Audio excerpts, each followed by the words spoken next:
सब भला। रोली की शादी उसके माँ बाप एक आलसी लड़के से करा देते हैं। चलो, रोली की शादी हुई और हमने गंगा नहाई। और क्या, बेटियां तो होती ही हैं बोझ। हाँ, पर अब क्या चिंता, उतार तो दिया बोझ तुमने, अब वो लोग समझे। ससुराल में रोली का पति कहता है, देखो, मैं कोई काम नहीं करता, ये बात तुम्हारे मम्मी पापा को बता दी थी मैंने। अब जो किराया आता है दुकान का, उसी से घर का गुजारा करना है। कभी भूल से भी कोशिश ना करना किसी चीज की डिमांड की। क्या मम्मी पापा को पता था कि आप कोई काम नहीं करते? और क्या, बड़ा अच्छे से पता था। उन लोगों को तो तुम बोझ लगती थी, बोल रहे थे कि बस शादी कर लो और कोई मतलब नहीं है। रोली को ये सुनकर बहुत गुस्सा आता है, लेकिन करती भी तो क्या, क्योंकि वो जानती थी कि उसके माता पिता ऐसे ही हैं। जैसे तैसे रोली दिन काट रही थी। रोली को एक प्यारी सी बेटी होती है। धीरे धीरे वो बड़ी होती है और उसके साथ उसकी जरूरतें भी बढ़ती जाती हैं। सुनिए जी, अब तो सिमी बड़ी हो रही है, उसका स्कूल में दाखिला कराना है। मैंने अब तक तो जैसे तैसे समय काट लिया, लेकिन मैं बच्ची की परवरिश में कोई कमी नहीं रखूंगी। अरे क्या है यार, अब तो लगता है कोई ना कोई काम ढूंढना ही पड़ेगा। अब पति रोज काम की तलाश में जाता और बिना किसी काम के वापस आ जाता। रोली समझ जाती है कि पति के अंदर अब काम करने की क्षमता नहीं है। वो बेटी को उच्च शिक्षा देने के लिए कुछ करना चाहती थी, लेकिन करती तो क्या करती। एक दिन रोली की सहेली कहती है, रोली, मेरी कोई औलाद नहीं है। अगर तू मेरी औलाद को जन्म दे तो मैं तुझे तेरे मुंह मांगे पैसे दूंगी। अरे, तेरी औलाद को मैं कैसे जन्म दे सकती हूँ? सरोगेसी से। बच्चा मेरा और वैभव का ही होगा, लेकिन कोख तेरी होगी। ये संभव है रोली। रोली कुछ सोचकर कहती है, मुझे मंजूर है, लेकिन मैं इसका 2 लाख रुपया लूंगी। अरे कोई बात नहीं, मुझे मंजूर है। रोली खुश हो जाती है कि एक बच्चा पैदा करने का उसे 2 लाख रुपया मिलेगा। वो घर आकर पति को बताती है, वो भी खुश हो जाता है।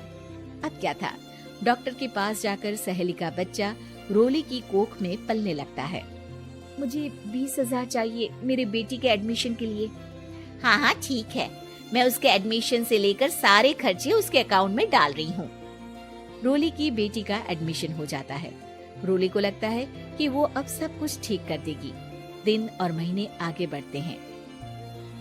अब एक दिन, एक बात कहूँ जी, काश इस बच्चे को मैं रख पाती। मैं अब इससे काफी जुड़ गई हूँ। अरे यार, पता नहीं किसका बच्चा है, अपने पास है ना अपनी मुन्नी। हाँ, लेकिन अब मैं भी इस बच्चे से जुड़ाव फील करने लगी हूँ, लेकिन मैं ये जानती हूँ कि ये मेरा बच्चा नहीं है। दोनों की जिंदगी ठीक चल रही थी, लेकिन कहते ना कि सुख का पल ज्यादा लंबा नहीं होता। एक दिन रोली की सहेली का फोन आता है। रोली, मुझे अब ये बच्चा नहीं चाहिए, मैं अपने पति को छोड़ रही हूँ। अरे लेकिन मुझे पैसों की जरूरत है, बच्चा तुम्हारा है, मैं क्या करूँगी? सहेली बिना कुछ बोले फोन काट देती है, फोन स्विच ऑफ कर देती है। लेकिन रोली के जीवन का तूफान यहीं नहीं रुकता। रोली, मैं इतना भार नहीं उठा सकता। आज पढ़ाई का पैसा मांग रही हो, कल को शादी, कॉलेज और पता नहीं क्या क्या। मैं तुम्हें छोड़ रहा हूँ, अपनी बच्ची उठाओ और निकलो इस घर से। अरे पर मैं कर तो रही हूँ ना बच्ची के लिए काम, आप आराम से रहिए ना। क्या काम कर रही हो, देख रहा हूँ मैं। ये छोटा शहर है, यहाँ लोगों को बात बनाते वक्त नहीं लगता। तो मैं क्या करूँ? ज्यादा पढ़ी लिखी नहीं हूँ, कैसे घर के खर्चे चलाऊं? और आप तो काम करना ही नहीं चाहते। हाँ, ना चाहता हूँ और ना ही करूँगा। रोली को पति की बात पर काफी गुस्सा आ जाता है। ठीक है, अगर मेरे जीवन में संघर्ष ही लिखा है तो वही सही।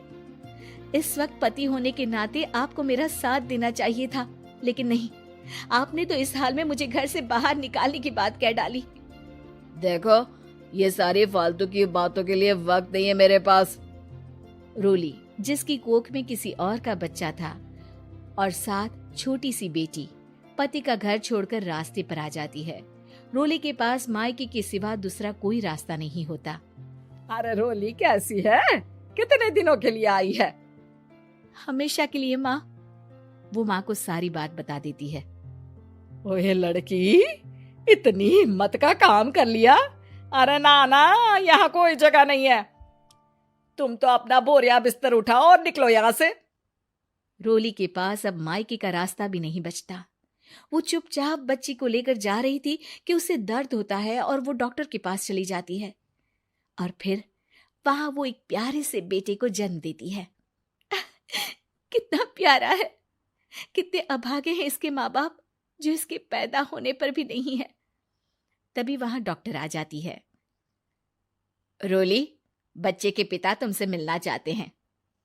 आपका बहुत बहुत शुक्रिया।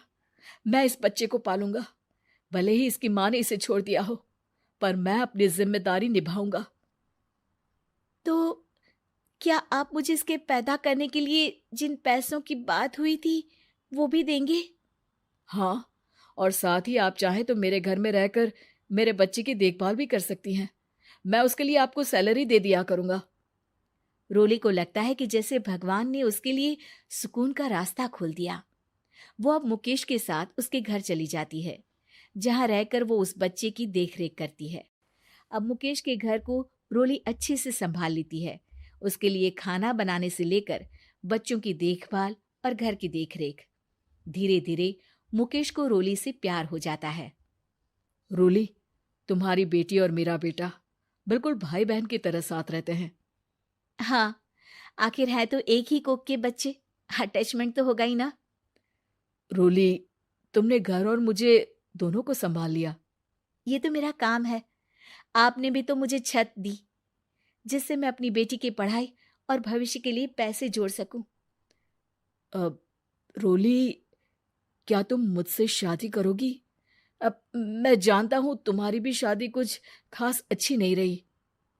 रोली को मुकेश की बात ठीक लगती है।